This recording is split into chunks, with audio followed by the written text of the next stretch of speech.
Paul, obviously bitterly disappointing.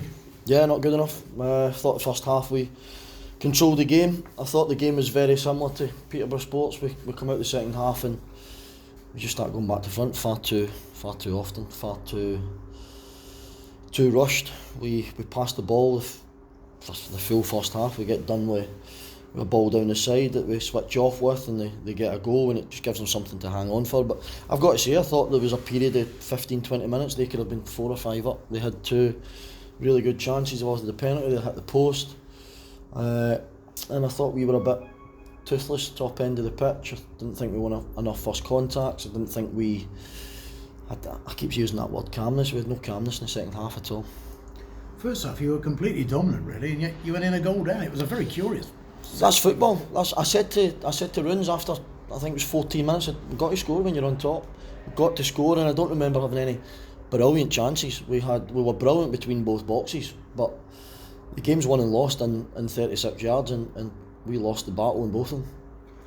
I suppose the most worrying thing, you've already alluded to it really, was the fact you were so dominant in the first half and yet pretty much toothless for long periods of the second half. Really. Yeah, listen, in football you're never going to be dominant for the full game, but you're going to have spells. We were dominant for the full first half, and the first 20 minutes they had a couple of chances. I think we just got a bit shell shocked. We didn't put our foot on the ball. We didn't pass it.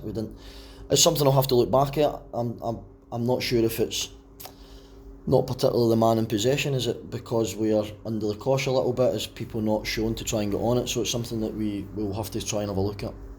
Aaron Skinner was missing tonight. What was the reason behind that? Skins was had a bit of an issue with the public transport. He was on a train. He left really early, so it's, with all due respect, it's nothing that he's not done before. And there was a bad accident, I believe, in one of the tracks, and he was caught just past Ludlow somewhere, that literally in the middle of the train tracks, and it took 2.5 hours to come and let them off the train. So that was the reason that he wasn't here tonight.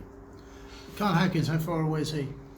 Kyle's not trained. Hopefully we'll get him back training Thursday, and we'll take it from there. We're hoping that he's still got a bit of discomfort there.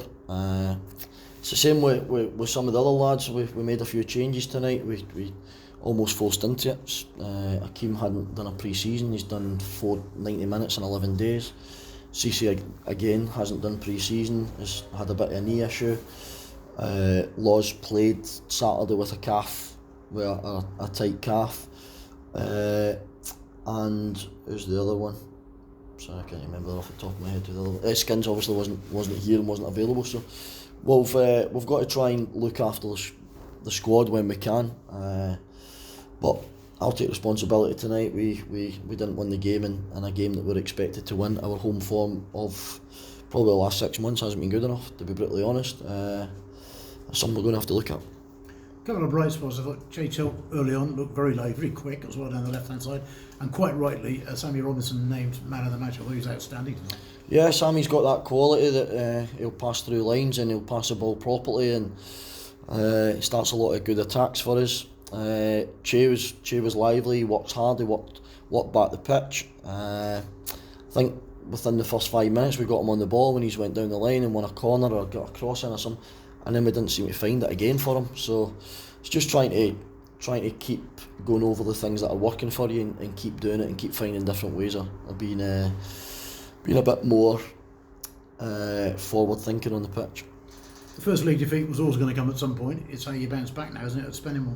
Yeah, it is, of course it is, and it's disappointing, but I know that we would have probably looked at it and said, you take 3 points or 4 points in the next couple of games, then I'm talking Brackley and stuff like that. But tonight we were at home. We've got to do better in games like that. We've got to do better when teams will come and camp in and try and nick us on the break. We've got to do much better with that. So that's something that, again, I'll take responsibility. I'll never shirk away from that. It's something that we've got to fix and fix quickly. Final point, just obviously throwing ahead to Spennymoor, and no knocks tonight that you know of at the moment? Got a couple of bumps and bruises, to be honest. Yeah, there's quite a few in there. We'll have to try and get them back in Thursday and manage the load and see where we can go from there. But hopefully we'll have a decent enough number to pick from. Thanks for your time, Paul. Thank you. Cheers.